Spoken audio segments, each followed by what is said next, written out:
One of the creators and owners of Major League Fishing. He's the owner of Duckett Rods. He's a classic champion, 8-time classic qualifier. He's won 4 times, 24 top 10s, 43 top 20s.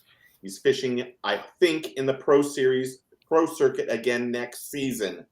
He's had almost $2 million in earnings. I couldn't be happier to have my buddy, Boyd Duckett, with me.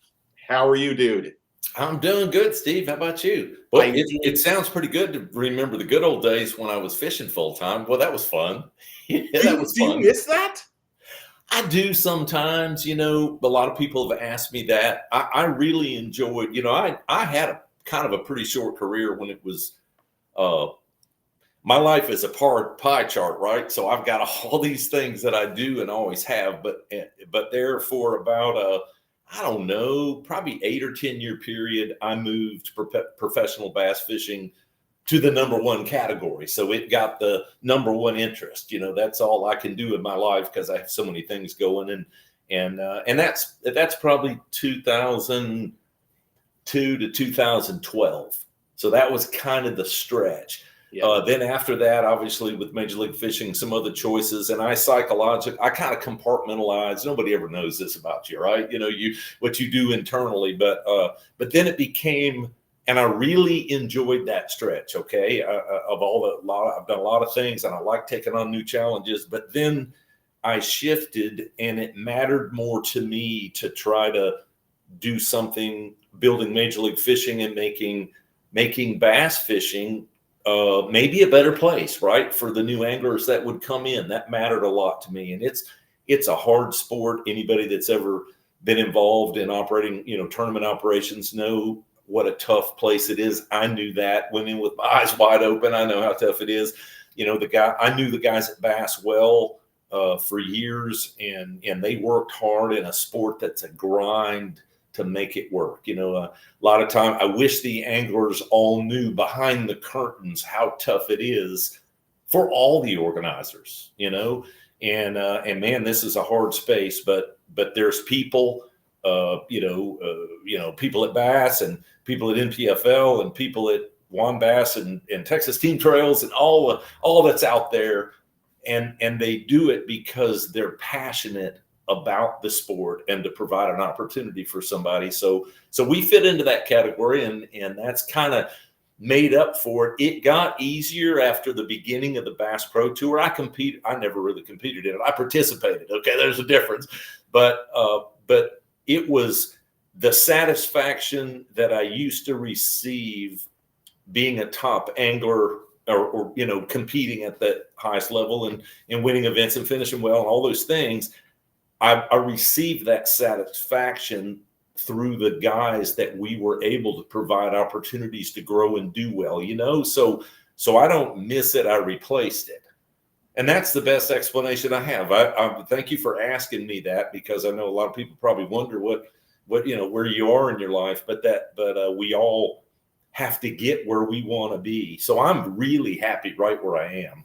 I'm going to fish the pro circuit. You mentioned that, but I'm going to fish because I want to go enjoy 6 events, not because I'm trying to go out there and do anything. If I qualified for the Bass Pro Tour, I'm not going to fish it.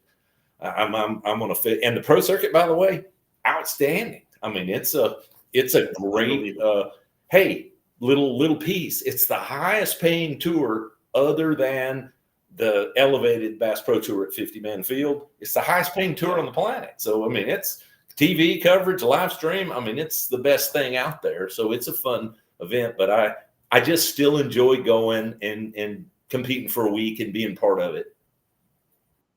Do you find this wasn't on the list? Yeah, no, none of this is. Yeah. We knew this was going to happen. Did you think that when you took a lot of grief that you were an owner of Major League Fishing and you were fishing the Bass Pro Tour? I never thought it meant anything, but did you find yourself relieved, even though it stinks that you're not on the BPT, but you find yourself enjoying tournament fishing more now that you're not catching that grief from outside people? I have, and you don't know all the history, but I've done a lot of things that were maybe different than they used to be. I spent 10 years in the music industry and did a lot of things that hadn't been done before during that time that I was in that. I've built companies, and some very successful, some not. Okay, so you just have that whole trail. But look, man, if you do things in life, people shoot at you. Okay, so I'm used to that, so it never bothered me, honestly, because genuinely, and everybody in the organization and the anglers as well, there was no fear that there would ever be an advantage taken from that. In fact, I drove the other way. Hey, when I was competing full time and I had a spot, we shared it, right? For whatever you got to do to compete. I didn't operate like that in the Bass Pro Tour.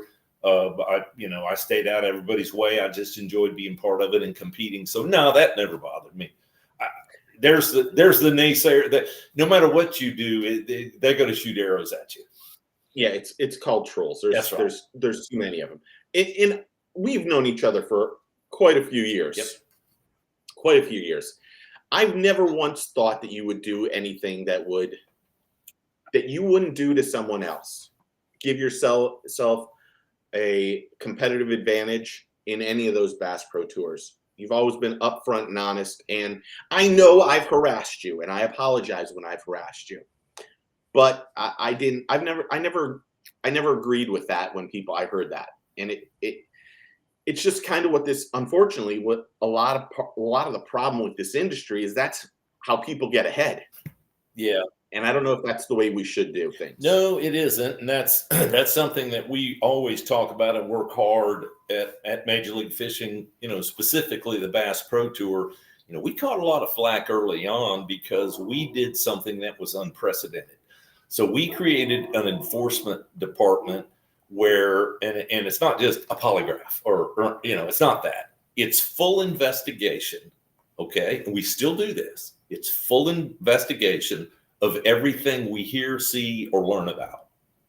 Then that got through social media because everybody has an opinion, no matter how detached they are, to the fact that we had problems. We had less problems than ever in tour fishing. I mean, I've done this since 1977, fishing stuff, different various,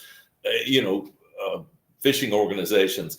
But we wanted it to be as pure as possible. So through that process of all this investigation, it looked like we had problems, and we didn't. We just weren't going to let anything go by. And a lot of stuff through the years has traditionally in bass fishing. So we kind of set that new standard where if we hear about it, learn about it, or see it, we're going to do an investigation.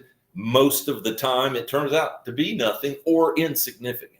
That's also that I also felt like from the history of the sport that the tournament organizations felt obligated to either do nothing at all, or if anything happened, it's full disqualification. So it's the death penalty for a speeding ticket, right?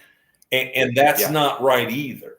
But it takes a ton of energy and hours to do it correctly and to determine what kind of problem there was. And if it's a speeding ticket, you pay a fine, right? You don't go to jail for 10 years. And if you commit murder, you probably do get the death penalty, right? So, but all of that requires a tremendous amount of energy that they either weren't staffed or chose not to deal with that, because it's a bunch of work, I'll tell you. And we look into everything and get to the bottom of it, and we penalize correctly and accordingly.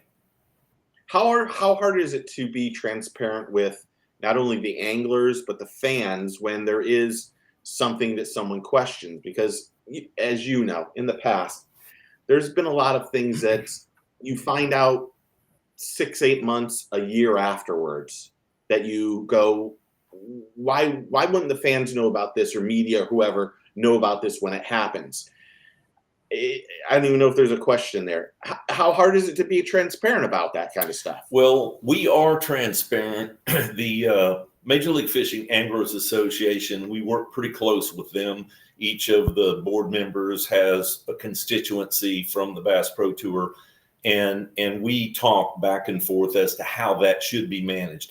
The anglers want infractions to be public, and they are. So you will see us if a guy has a 15-minute penalty on the back in those, time, a one period penalty, a 1 hour penalty, whatever it is, we announce that during the show, so, we always have when a full disqualification, that is always, a press release. What we don't talk about, and we shouldn't, is we may make an investigation because he said, she said, and what appears to be some evidence surfaces. We're going to do in full investigation. If there is no crime, we're not going to talk about that because the public is, if you were accused of something and it was not true, we shouldn't talk about that. We shouldn't. I don't want our anglers to unfairly be accused of doing something they did not do. But when we do have an infraction, it's public.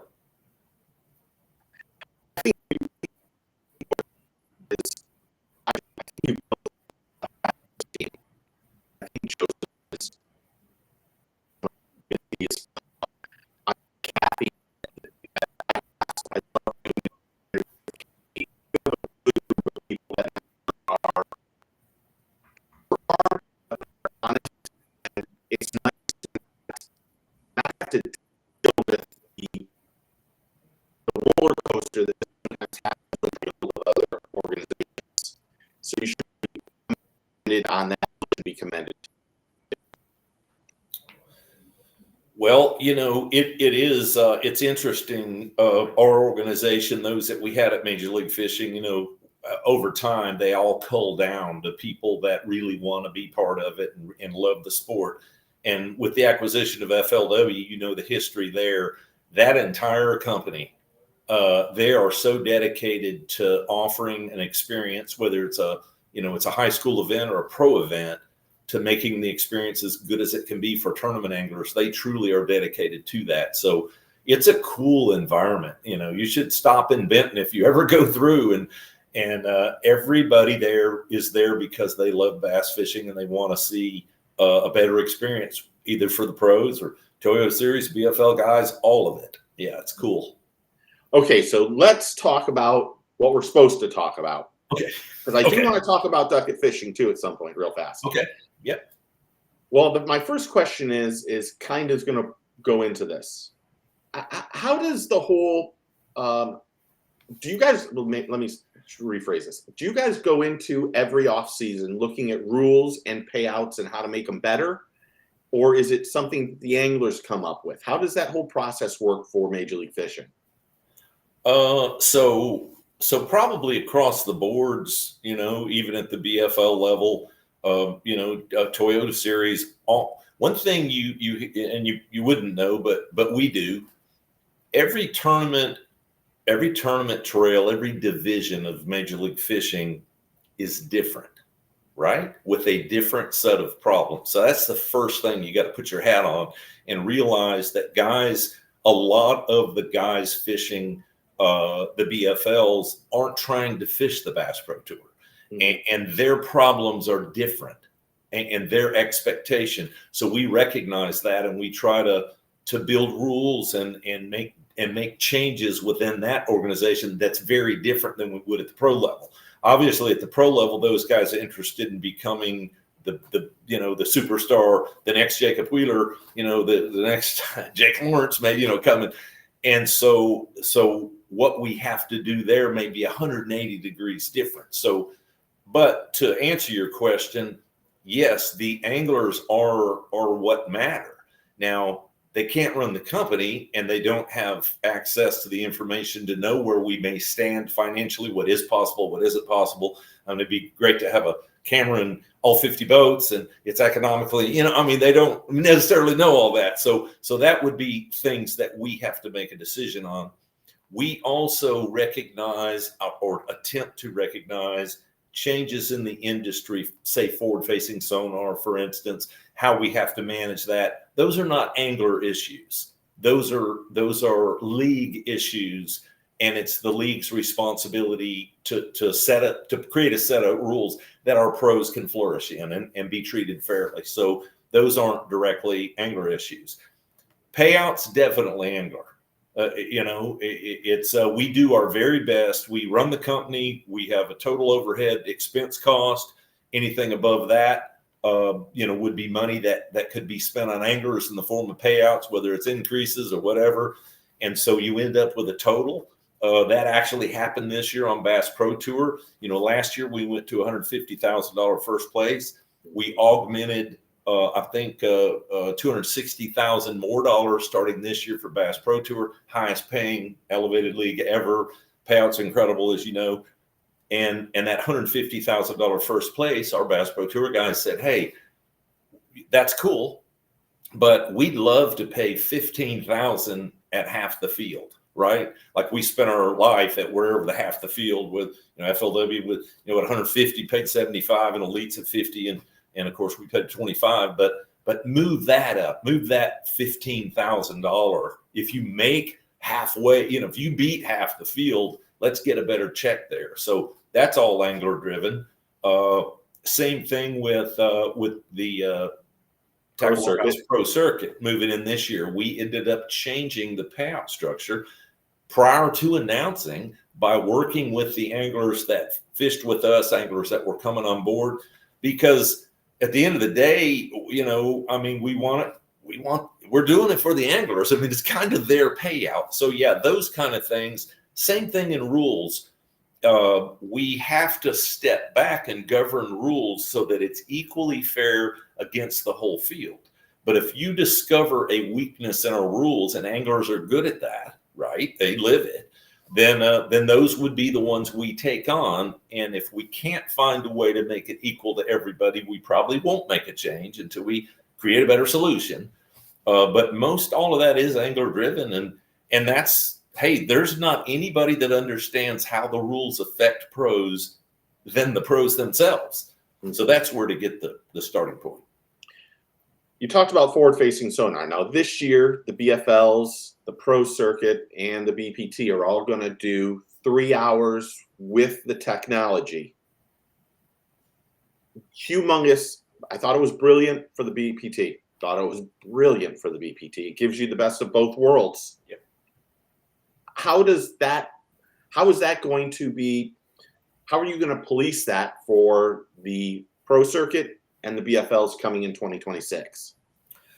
Okay, I'm gonna give you that correct answer, but I'm gonna first give you an overview of why we would even make those changes. Okay? Yes. So forward-facing sonar came into our space, and it was extremely disruptive, as technology is oftentimes in all of sports. All of sports deals with this new technology and finding a way to incorporate it, control it, whatever it is. And this was the biggest divider and separator for tournament fishing that I've ever seen.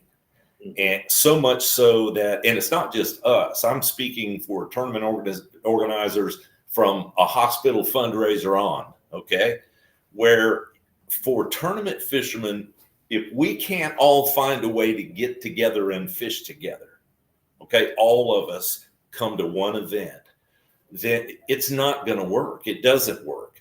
The local tournaments at Lake Gunnersville have reached the point where, just for an average Saturday, and we have more tournaments here possibly than anywhere. I don't know. We have them 5 days a week. But where we had 75 boats on a little simple $3,000 first place tournament, there's now 19.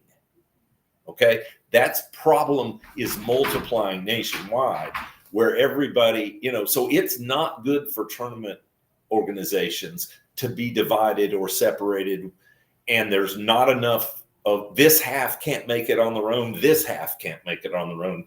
So the reason we shifted at Bass Pro Tour was that is the starting point to determine what's fair. If it's fair at a pro level and it makes it so that everyone can compete. I like to change the word forward-facing sonar to single-dimensional angling, because that's really what the problem is. It's not about, look, forward-facing sonar is a fantastic technology. It's opened up fish we didn't have in the past. It's a technique that's extremely effective, but so much so that that it outperforms the other techniques. So I like to say single dimensional angling so you understand why it's dividing anglers, or why 19 show up when it used to be 75. Because if all you could do is flip an ounce and a half weight the rest of your career to be competitive, you might not fish anymore. If all you could ever do is throw a crankbait the rest of your career, you might not be a tournament angler. It's the diversity that makes it fun. Your strengths against my strength, against his strength. That's what we had to fix. So wasn't sure what the right amount of time was, but it's not fair. Also, I want to say this. I don't think the league shouldn't have the authority to determine what gets created or what techniques you should be allowed to compete with. I think it is our responsibility to control it so that it fits into the sport without taking over the sport. So as it's turned out, and I think the anglers for sure, the fans for sure, they believe it looks like about a third of the day, right? This is how simple it became, was about the right amount of time to open up the Bass Pro Tour so that all techniques can win now at the Bass Pro Tour. And we saw that all season. We didn't see forward-facing sonar dominate. It's a great technique. The guys that are superstars at it, okay, they excelled better, but they were supposed to. You know, when in my era, when a jerkbait bite was on, Van Dam dominated. He was the best in the world at it, okay, and he was supposed to. So I think that third of the day looks like the right blend to incorporate this new technology and still allow everybody's technique to have an opportunity to be competitive. Well, now that we've said that, you see why it's important to take that to all levels. I believe that this should be what all tournament organizations do, that even your Saturday opens, and because, you know, if you're running a local tournament trail somewhere in Florida and you want good participation so that you have a good tournament trail that's fun for the guys, you're going to have to find a way to incorporate this. And so that's the driver. So now back to your direct questions. We have new technology that's bringing on enforcement problems, and technology will have to help us solve that. But when you look at, when you think about what I just said, when you talk about enforcement, that becomes a secondary problem and not a primary problem. It's our job now as tournament organizers to figure out how to do that. When tournament companies call me and they say, well, you know, we'd love to do this, but how are you going to enforce it? My first answer is, do you have any rules now? Yeah, you have 2 pages of rules. Okay, how do you enforce those? Okay, because if you're not enforcing those, this one doesn't matter. Okay, so that's the first answer. But for us specifically, moving to the Toyota Series and the BFLs, obviously we have co-anglers, very important to us. We feel like that is a great entry for tournament anglers, always has been. You could not have a boat and still be a tournament fisherman with the co-anglers. Well, we have that governance in the boat. It's what we've always done at BFLs. And I promise you that 3-hour period, that consecutive 3-hour period, that co-angler is going to pay attention to that because it's in his favor to do so. So that's the biggest, that's why we're able to pull it off at the level with the co-anglers. Moving to the pro circuit, we don't have co-anglers. So in the pro circuit, we now have created lock boxes, and our lock boxes this year, and our own staff created this. We now have timers in the lock boxes. Okay, so this would work for team trails or anybody, where when you take you lock out, when you start the day, your transducer cable is disconnected. You've seen the lock boxes on Bass Pro Tour and TWI last year. You lock that out. When you unlock the box to start your hour, say you pick 10 to 1, your 3-hour period. At 10 o'clock, you would unlock that box and connect it. That starts a timer in that box. Okay. Then when you lock it back, it stops a timer. At the end of the day, we get all the boxes. If you're 3 hours and 1 minute, you have a penalty. It's a pound a minute, just like being late. So you can't beat us. We got that.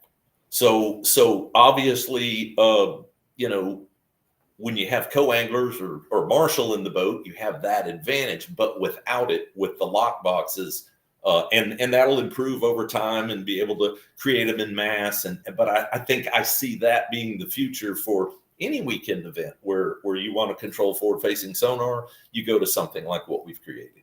That's a good thing. There isn't any. I mean, I guess you have to look at all the other things on someone trying to be, you know, trying to hack it. Is that there isn't that possibility at all? No, we've got it. So the timing device is a microchip, so Okay. we know how many times it's been opened. It actually shows the count.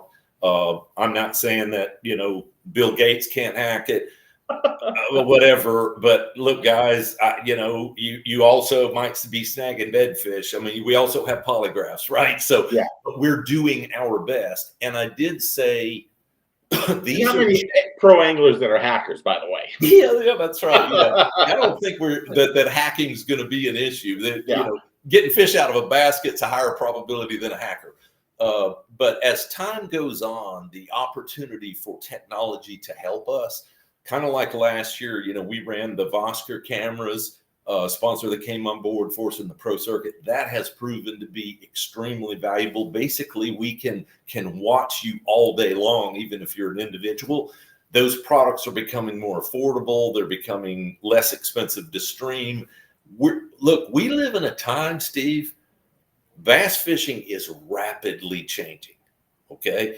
And we need to continue, all of us, not just our organization, but all of us, in letting technology help us fight technology or control technology and make it a better place and create enforcement. And there's a lot coming. We're probably more enforced now than we ever have been in the history of the sport. So, you know, that's a small argument. You mentioned forward-facing sonar has been one of the biggest talking points in the last couple of years. You either love it, you hate it, or there's very few people that are right down the middle. What the BPT and what you're doing is, I believe, is the right format for it, because I think our young anglers are learning how to use it, break down a lake faster because of it, and traditional anglers that don't like it have the experience. So when you put it all together, it just seems like the right blend. Does when you're looking at sponsorships for the BPT or the pro circuit or even the BFLs or Toyotas, and those technology companies come to you, do they ever have any remote, like, they have any way of saying this is how we want it done, or you don't get our sponsorship? Does that ever happen? It has not happened to us. I will say, because there is a professional way to do everything, right? So I met with all of the electronics manufacturers before the Bass Pro Tour change, and mostly to talk about what we started this conversation with, that the future of tournament fishing, which is a lot of your buyers, it's getting messed up by this. And so it needs to be and will be controlled, certainly by our organization. So let's work together to find that system, so that you're not the bad guy, electronic manufacturer, okay? And we're not the bad guy. Let's find a way to incorporate it. So we worked hand in hand. No financial stress or strain was ever mentioned or offered through that process. And I've talked to all of them personally. So we worked together to try to find that balance. And I said all along, I said, should be 25% of the day or 50% of the day. I don't know yet, but whatever it is, it's not going to just dominate the sport, because you're going to lose your buyers. We're going to lose our participants. And that's not an option. Yeah. The next thing, do you think the sport, I mean, you and I have talked about this a lot at times. Do you think the sport's growing? Do you think the sport's growing, or are there just a ton of tournaments going on? Do you think the sport is growing because of tournaments? What do you think is happening in the industry right now? I think that tournament fishing is growing. We get off a little bit in that, we're bad to throw the license sale, freshwater license sales nationwide and things like that don't really have an influence on tournament fishing. But I think that tournament fishing is definitely growing, and it's growing broadly, not specifically with any one organization. There are probably more tournaments here now, minus the recent short decline caused by forward-facing sonar. But I just see that as a bump in the road. I think when we figure out across the boards, not just Major League Fishing, all tournament organizations, how to fit it in, right, so that guys will participate. Gosh, there's a lot of tournaments everywhere all the time now. So I think we are seeing that, which is why we've honestly, we are talking about forward-facing sonar and all these changes. That's probably not the biggest thing we have going on at Major League Fishing. We're now looking at how to manage catch, weigh, release nationally for everyone, because Steve, that's coming. It's coming. Okay. And you're not going to be able to stop it. I can't stop it. Okay. So, but what we do have to do is create solutions. So that's the next big one that we've got to figure out how to govern, right? If you don't have weigh-ins, how are you going to govern catch, weigh, release? That's another big one that over the next couple of years, that's going to replace forward-facing sonar for the next big challenge. Yeah, the catch, weigh, and release of the BPT is phenomenal. All the anglers that I talk to always mention this is the big thing, because the fish mortality rates are just, you can ask somebody in one organization and they'll say they think it's 75% or 80% of the fish die several weeks later. And when you start thinking of those numbers, that's where it doesn't make sense. And hopefully it isn't that, it's never been that high. It's so the states have helped us understand that. They've invested, many of them, in having studies. Auburn did a 2-year study for us here in Alabama, and the results are alarming on the post weigh-in mortality, which is what you're mentioning. The state of Florida, for instance, also, you're probably well aware of that, has done that testing. So we're learning that we've, and unfortunately, we keep our biggest 5, right? We don't keep our littlest 5. So it's not a numbers problem, but it has really been hard on our big fish. Nobody's done anything wrong. We all love our sport and want to do the best we can, but that's going to be the driver that I'm talking about. It's not going to be because, any one organization wants catch release. It's because we have to have an option, because these states are learning now rapidly we're hurting our big fish population. We not intentionally. We'd be the last people on the planet to do that. But that data is coming out, and that's going to force catch, weigh, and release. It's coming. Okay, we'll get off that. Okay, one of the things that I think over the last couple of years with the BPT, you've went from 80 anglers, 80 anglers to 66. To now 50. I think there's a lot of people that go, why are we doing? You and I know why.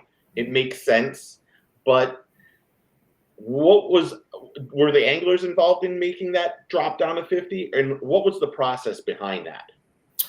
Well, the thought process behind that is, until collectively all the tournament organizers can find a way to expand professional fishing. Now, I'm not just talking about tournament fishing. I'm talking about us competing with NASCAR and PGA and other sports for sponsorship. Okay. So now you're talking about a sports league. And what sports leagues do is they sell impressions. That's it. Anheuser-Busch doesn't care if you're running a race car, swinging a golf club, or catching a bass. They don't care. Trust me. They need to share impressions with their potential customer base, and that comes from audience.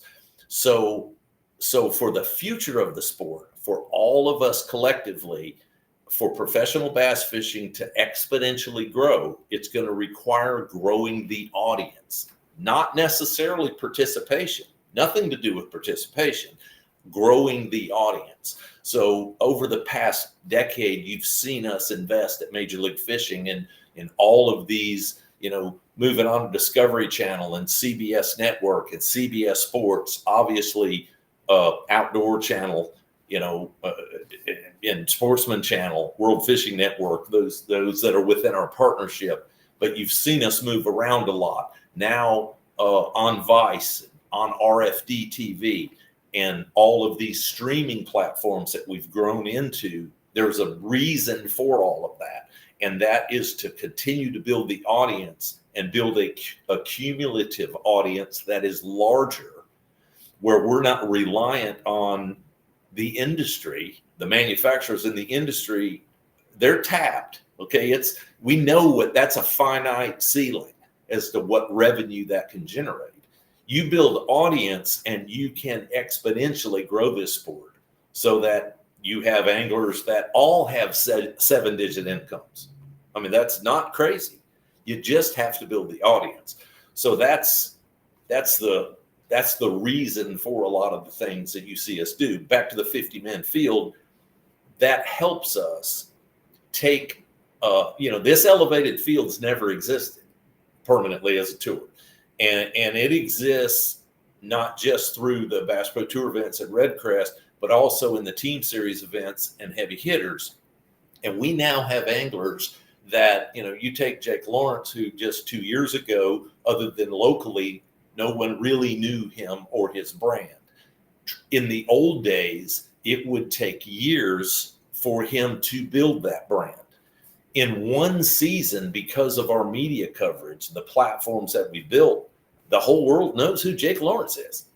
Now he had to perform, okay, but you could perform like that 20 years ago, and it still took 5 years for the world to know who you are. So that's part of what we're able to do, and part of this 50-man field includes a growth in our social delivery, a growth in our other media platforms, our streaming platforms, where we do segments and pieces with our pros, where a larger number, if you're dealing with 100 guys, you're cutting everybody in half, right? Or hey, 25 would be better than 50, but we settled on 50 because we want that. We believe that 50 guys can make a damn good living there.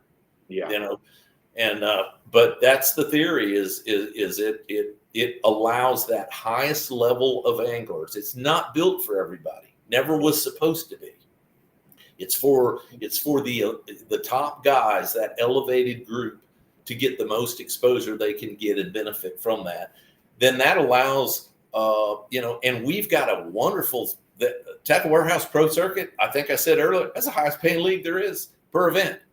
I mean, we've got a great tour, that has room for the masses to fish in, but you've got to be special to fish the Bass Pro Tour. Oh, I agree. I think last year, it was a really unbelievable year for the BPT. I thought you did great.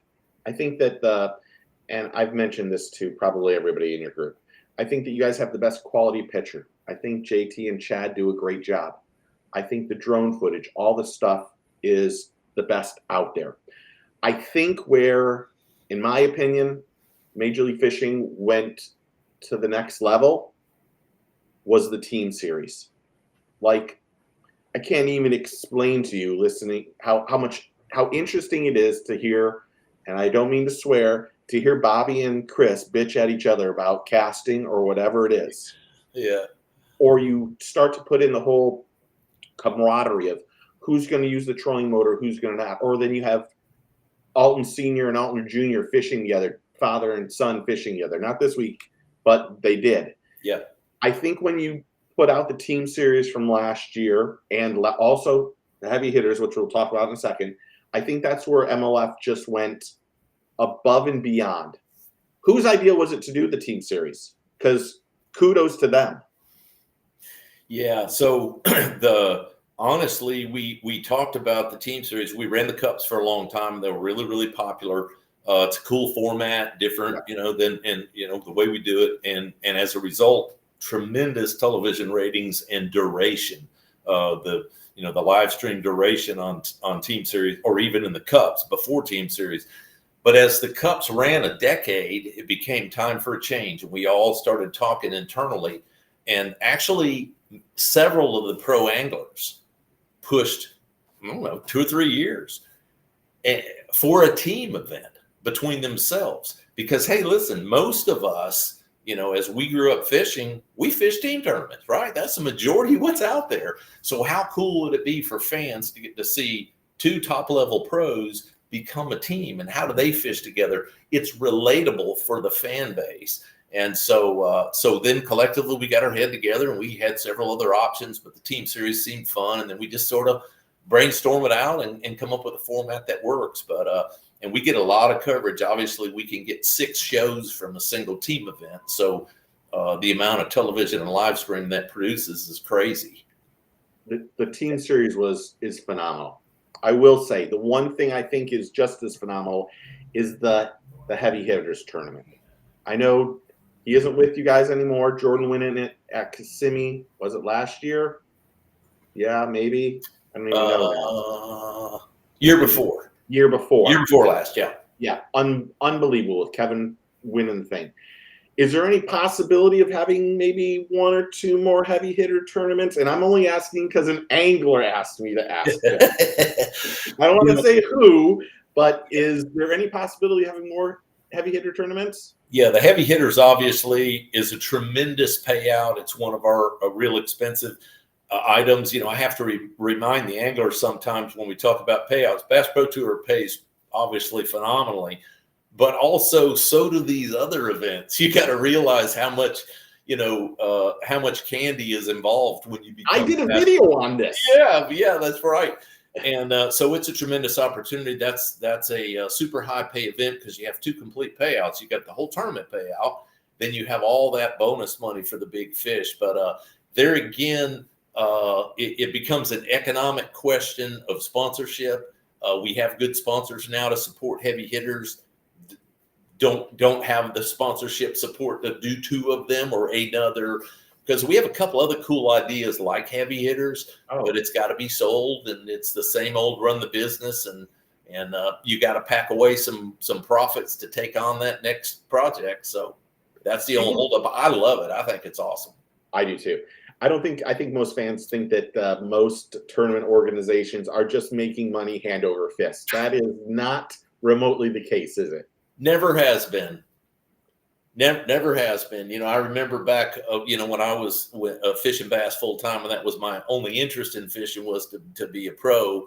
I was close to the guys at Bass, and everybody blamed them of making all this money. Look, man, it's always been a grind since 1967.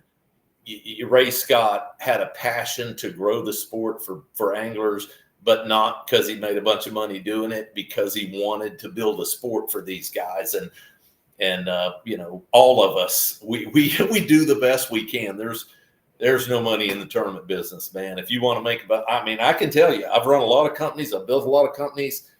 This is not a money maker. This is a passion choice. Okay. Yeah. The other ones make money so that I can do this. That's my position personally in it. So, yeah, but it's a lot of fun. I'd love to see the day where we made enough money, where we truly made money, where we had some substantial, because we can make it great for the anglers. That's all we'd ever do here. I mean, if I had to say, and our staff and our people. Okay. Yeah. If we made a lot of money, we have a lot of people that should be paid more than they are. Honestly, for as hard as they work and the passion that they have, that needs to happen. And there's nobody on the planet, I promise you, that's driven me from the first day of Major League Fishing in 2009. It's for the purpose of providing an opportunity for anglers to make the most money that they've ever made, more than I ever made. That's always been my driver. Mm-hmm. If that money ever gets available, I promise you that's where it's going. So 2009, Major League Fishing started. Then it was 2018 was the split. Yep. The shock around the world.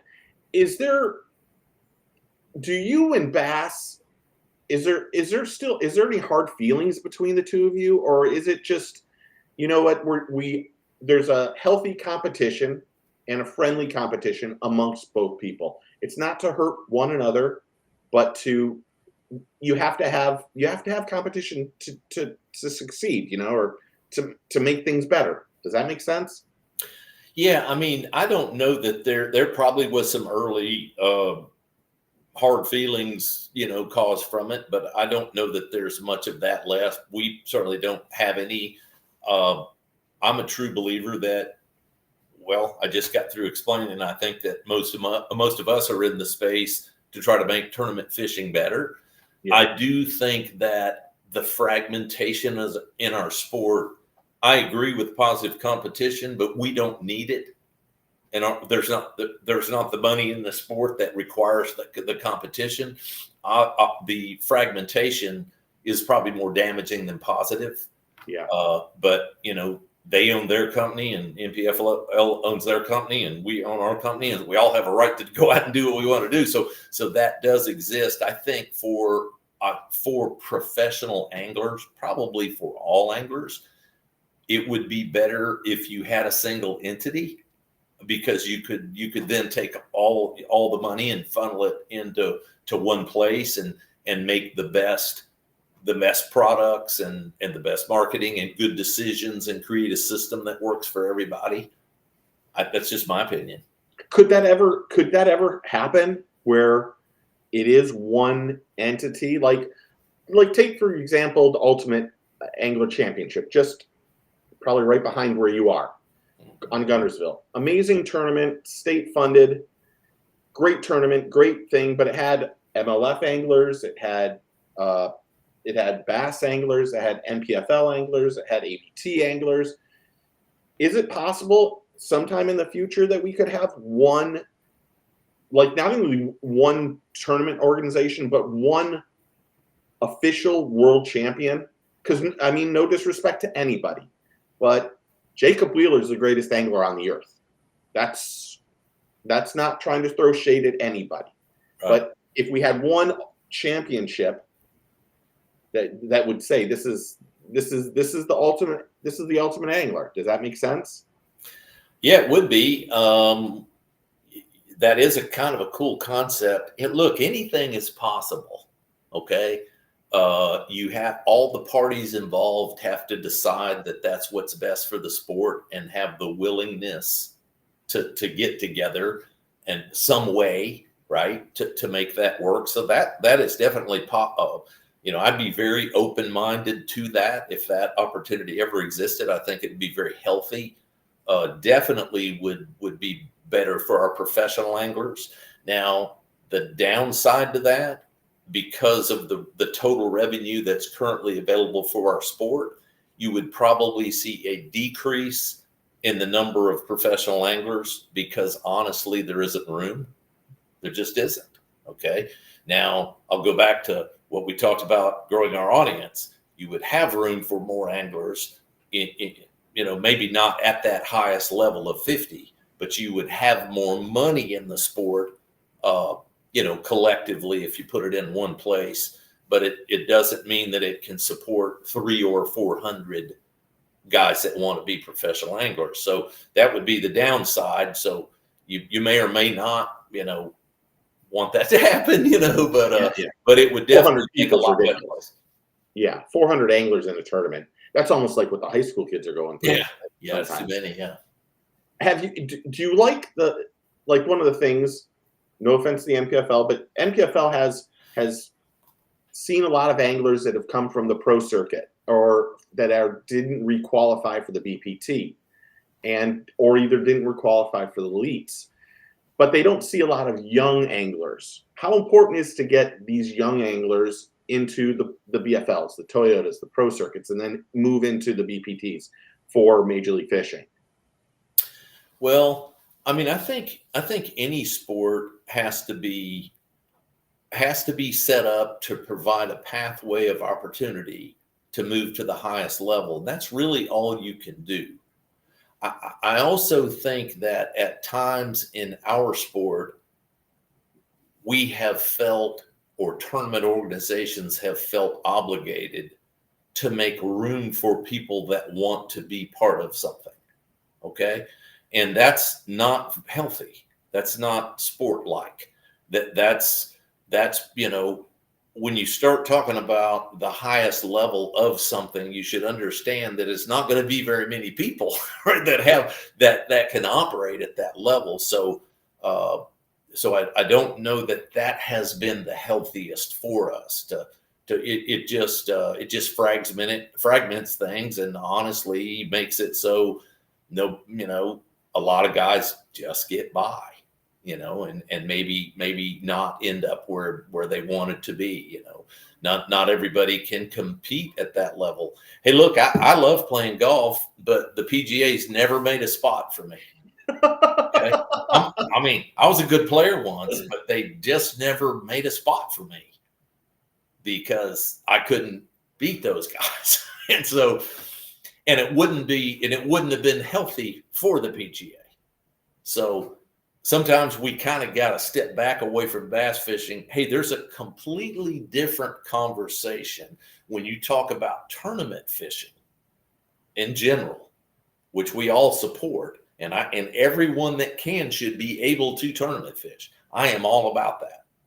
But there's a complete 180-degree conversation when you talk about professional bass fishing. Okay. Now you're talking about the 32 top drivers in NASCAR don't represent the hundreds of thousands of people that race across America.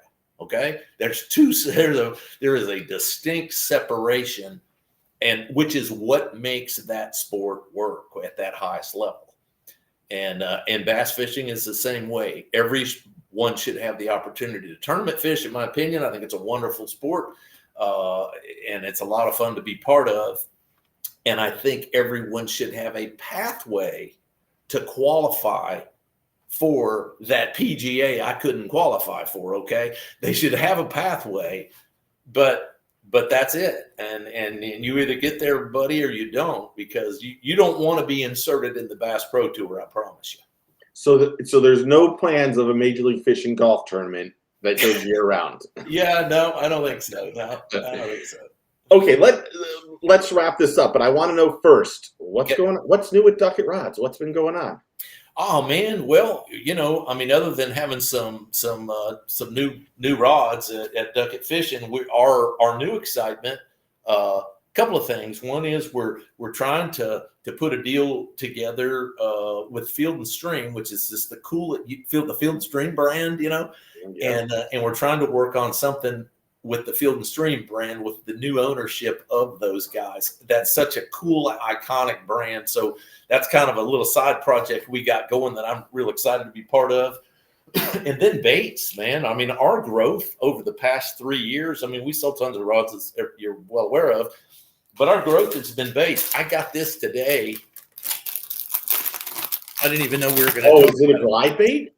Yeah, man. This is Jacob Wall, who's on our pro staff, California. By the way, how good is that young man? Oh, Jacob Wall is amazing. Man, he is absolutely amazing, but he loves to throw a glide. He spent together, we spent about a year working on them. This is called the Wall Hanger. Isn't that a cool name? Yeah. Since Wall created it. Yeah. And but we've got some new glides coming out that are killer. Obviously in the swim bait category, we're selling the heck out of our subtle tails, the sway minnow system, for forward facing. But baits has been our fun deal. And then I will just throw this in as a sidebar. I love to crappie fish when I'm goofing around, right? Yeah, I know. Guntersville's a great crappie. So what got us in the crappie business was I wanted some crappie rods that I wanted to fish with. I like to cast to them, 24 ounce jig and 25 foot of water, fishing ledges and stuff, looking at them on forward facing. And you need a really sensitive rod. So I built about 10 of them for myself. And then one of our local retailers, Guntersville Tackle and Outdoors, GTO, everybody knows GTO. There's 3 stores here around the lake now, big independent retailer. And actually they were the ones that said, "Hey man, we could probably sell those." And I never, wasn't trying to be in the crappie rod business, and so we built some originally just for GTO and sold them there, and sold a bunch of them, and then that's what got us in the crappie business. So Nice. now we make rods and reels, and we sell a bunch of crappie rods. People don't realize how much we sell there. So now, because I love to crappie fish, I'm off into the baits. So I'm designing crappie baits. So our subtle tail, which is, I assume most everybody knows what that is. We sure sell a bunch of them. We have a 3-inch and a 3.8. That is a 1.75. Oh, nice. Subtle tail. So that is, I'll move it where you can see That's it. perfect for crappie. Yeah. So that is perfect. And it's got the little boot tail on it. Yeah. And I am killing them. I mean, it's just an unbelievable, because most of them are straight tails. Or if it's a boot tail, it doesn't work. And that's a baby boot tail, 1.75. And then we've got heads coming with that. And are those for sale yet? No, that is a final poured sample. I would say when we go to production, because we keep playing with plastic to get it to swim right. These do. We're probably 4 weeks from having them in the warehouse. Yeah, roughly. How about the glide bait from Jacob? When is that available yet?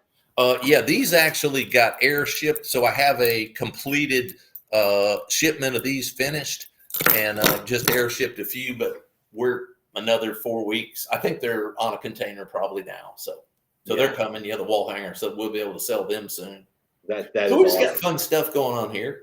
I love that you're still so enthusiastic and passionate about going fishing. Because I know for myself, I go through the roller coaster of where I really enjoy going fishing. I'll be honest, the other day I got very frustrated while I was out fishing, mostly because I got the world's worst backlash known to man, and a little boy that was 20 or 30 feet away from me came over and then started chirping at me about how bad I was at fishing.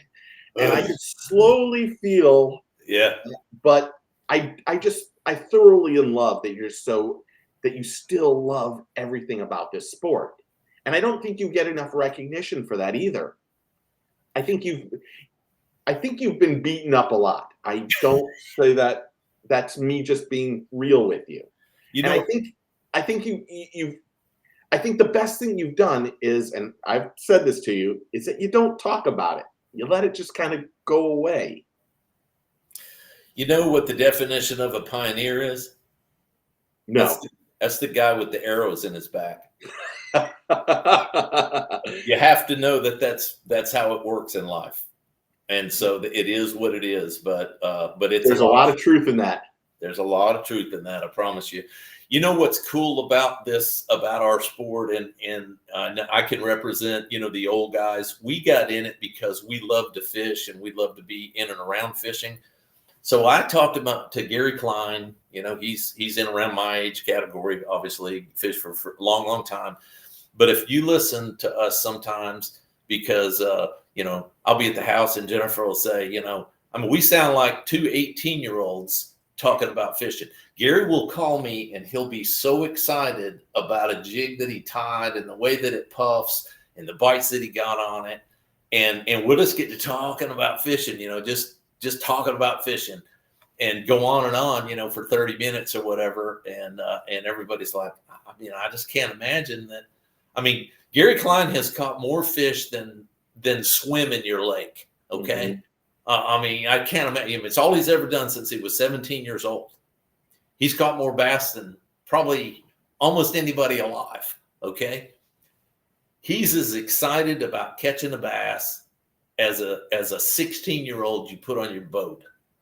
And that's so much fun. And I love people like that. And I'm a lot like that. And we tinker and toy and mess with stuff, to try to find a new presentation or a new way to deal with it. But that's one of the cool things about our sport is the passion that our guys have. Yeah, I agree with you. Hey, I have a picture, I'll tell you, and I know we got to go, but so I built a pond, 25 years ago. And when I was down in Demopolis, about an 8-acre pond, and was, had stocked it and built it and all this stuff. And so Terry Scroggins and Takahiro came through on the way back from an event. It wasn't an event that I fished, and they stayed. So I don't remember. It doesn't matter. They're traveling through, and so they stopped to see me. So I had to go check my feeders, put out, stuff. So I'm like, hey, we'll run up to the pond. So I had this 10-foot boat, aluminum boat, that I would put out, fertilizer in the center of the pond, trying to get fertilizer bloom started. Had a couple of rods there, and this thing is full. There's not a bass in there bigger than 2 pounds because we stocked it the previous year. The biggest bass in this pond is 2 pounds.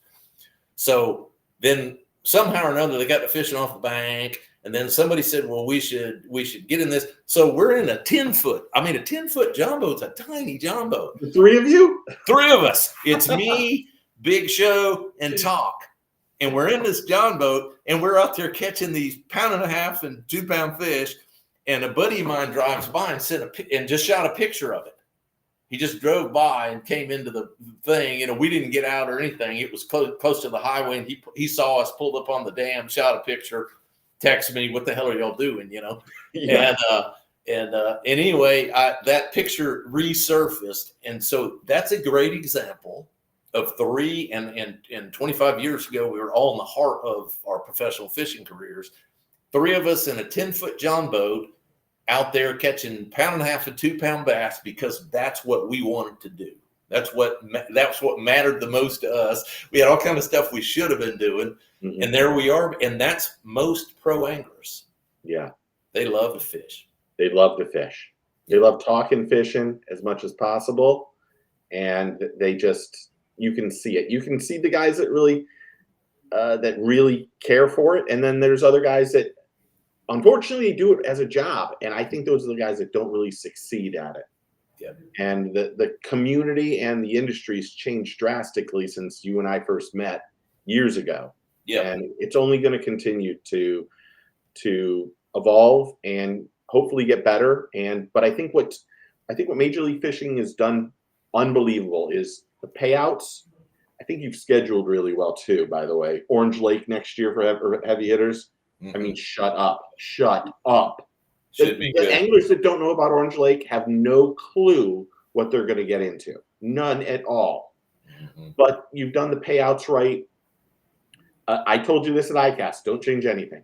Don't change anything. I think I told that 2 or 3 times. Yes, you did. Yes, you have.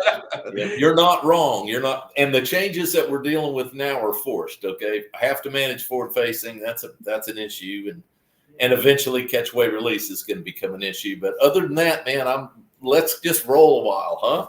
You have done an amazing job. You should know that. The team that you have is amazing. Like I said, I can't say thank you enough to Joseph and Misty. I really can't say higher compliments for those 2 people because they're phenomenal. And even though I don't barely know Kathy, I'd love to do an interview with her, but Kathy is an amazing person too. And you want to what makes those people amazing is while you might not like, or they might not like every video that I do, sometimes I am critical of Major League Fishing, but I try to be unbiased and try to say why I think this or this. But they come to me and say, we appreciate that you just are being truthful and you're not making slanderous remarks. This is just, this is how, and I appreciate when they say that to me. So you should know that the team is phenomenal, man. It's phenomenal. Well, there's no doubt about it. And it's not my program. I mean, I'm a business guy that did my best to try to create and assemble a group of people that had the passion, and that's kind of where it comes from. But it's the team that makes it happen. It's not me that makes it happen, right? And that is always the case. And you're exactly right about Kathy. She is one of the most special people. She spent a lifetime. Most people don't understand Kathy's knowledge of this space. She went to work at what was Operation Bass, the old Red Band tournament days, when she was 18 years old. And they're unbelievable character, unbelievable passion for anglers, and her life. I mean, you talk about really, I do a lot of stuff in a lot of areas, right?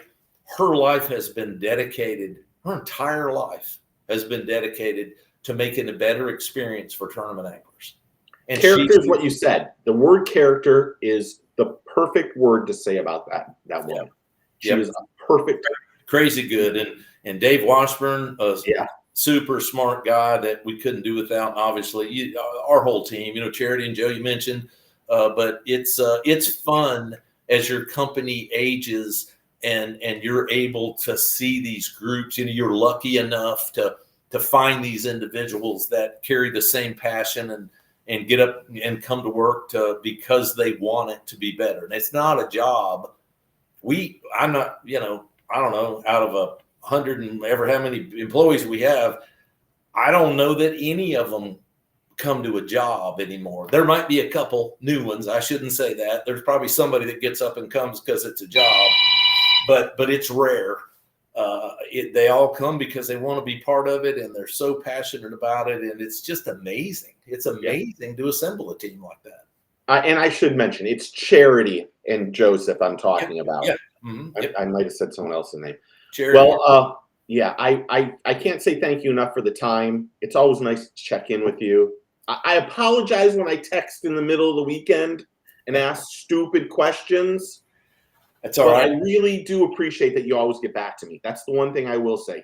You and your team always gets back to me. You are the only organization that I can say that about. Everyone else kind of sometimes tells me to shoot the superhero, and the one in the middle doesn't die.